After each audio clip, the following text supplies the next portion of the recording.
they did not submit the reports. And it says here that after the lapse of 30 days, and they failed to comply with the requirements or to set a of Section 141 of the Corporation Yes, Code. sir. We will consider their certificate of registration revoked. All right. Now, the chair would like to posit this question. What is the effect of that revocation of registration?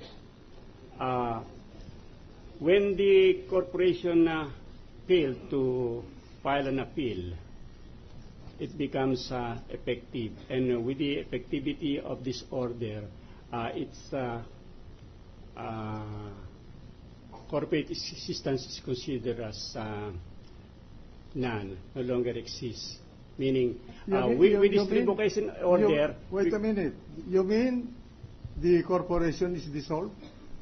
Yes, sir. That's the opinion of the Commission that whenever a corporation... Wait a minute. Let me clarify this. Isn't it that a corporation exists when it is incorporated as a person? Yes, Your Honor. That only the stockholders can dissolve it, or the government through a quo warranto proceeding? We have the authority, the SEC, as the authority to revoke, suspend, revoke articles of incorporation. So therefore, do you consider this corporation as a corporation in liquidation? Well, since we already revoked... No, I'm asking you because when a corporation, when you say the corporation is dissolved, it is not the end of the corporation. They can still exist. It goes into a liquidation process. Yes, sir. Oh. They have 3 years within which to liquidate after the date of revocation. Is that a matter of record that they liquidated the corporation? We don't know, Your Honor. So you do not know whether the corporation is considered as a person for purposes of its creditors and stockholders? We have opinions which says that whenever the corporate franchise is revoked, the corporation is considered dissolved. Well, so, this is a matter of law. Under what authority in the Corporation Code is the SEC authorized to cause the dissolution of a corporation? We can consider this, Your Honor, as involuntary dissolution of the corporation through an act by the Commission. There is a provision, if I remember correctly, by corporation law, there is a provision in the corporation law regarding the liquidation, dissolution and liquidation of a corporation. Yes, Has sir. that been removed and changed? No. There is still a provision, Section 122. It's still the same. Yes, sir. Since the corporation law was adopted in the early turn of the last century. Yes, Your Honor. It's still there. So if it has not been changed, will you kindly tell me where the SEC draws its power to dissolve a corporation without complying? We have the, Your Honor, under PD 902-A, the SEC has the authority to suspend and revoke certificate of registration. Suspend the operation and of the revoke corporation. also. But you cannot kill that corporation. But we can revoke its Yes, registration. you can revoke its right to operate. But you cannot kill it. You cannot make it die.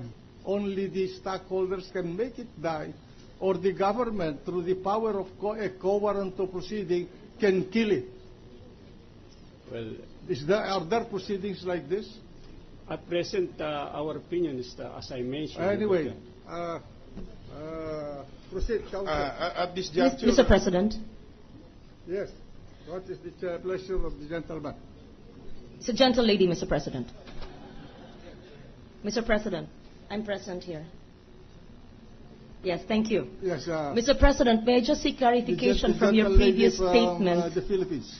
Thank you, Mr. President. May I just seek clarification from your statement regarding the dissolution of a corporation? May this representation be enlightened whether the revocation of registration of a corporation is synonymous to its dissolution? I wonder whether it was answered by the witness. And how many years upon the non-filing of a GIS would the SEC revoke its registration? And third, what happens to the assets or the properties of that corporation, since the presiding officer said that it does not mean that the revocation of the certificate of registration would actually mean the non-operation of the corporation? Just for this representation's enlightenment. We have issued opinions, the Commission issued, that with respect to revocation of the corporate franchise, we consider the corporation as dissolved. And from the date of the effectivity of the revocation, the corporation has to liquidate its asset.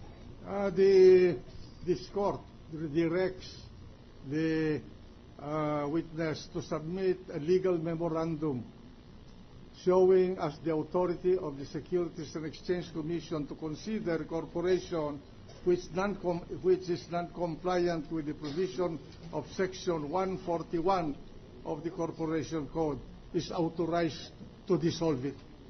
And what is the procedure of dissolution? May I know, Mr. President, thank you for that elucidation.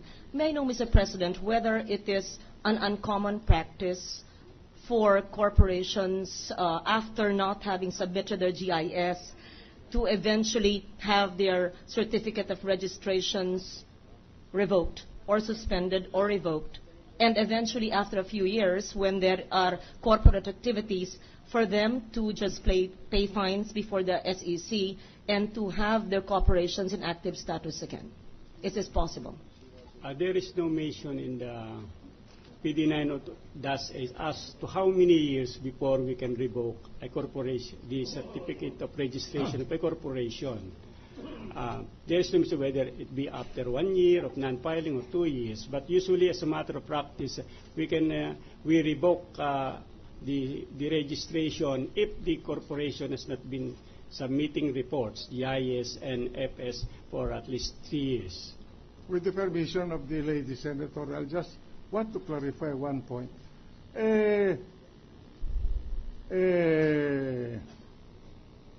Corporation whose registration is revoked, can it be revived? That was my question. Before the finality... No, I'm asking you, can it be revived? Yes, Your Honor. Yes. So therefore, it's not dissolved. Because when you dissolve the corporation, you kill it, you cannot revive it. Which brings me to my question before that, which is exactly the same question. Is the dissolution of a corporation the same as the revocation of the certificate of registration? And what happens to the assets of that corporation during the time after the revocation of the registration? What I'm saying is that the effect of the revocation of the corporate franchise is to dissolve the corporation. How can you revive a dissolved corporation? Under what authority? If the revocation order is not yet final and executory, they can be appealed. The corporation involved can always file an appeal. I think your office is doing an arbitrary implementation of the corporation code. But at any rate, the lady senator has the floor.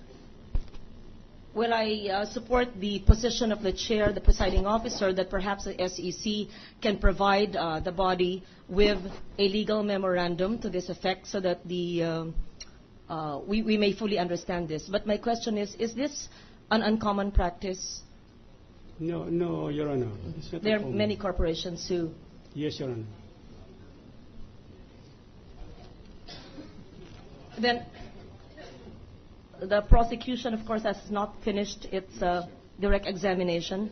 I just wanted to understand the revocation of the certificate of registration of the Basa Enterprises and the relevance to the Sal N or Article 2 of the Articles of Impeachment. That was what I wanted to see, because in my understanding, the Chief Justice had supposedly borrowed money from Basa, which was supposed to have gone to the purchase of real estate property for which he paid his cash advances at a time when the corporation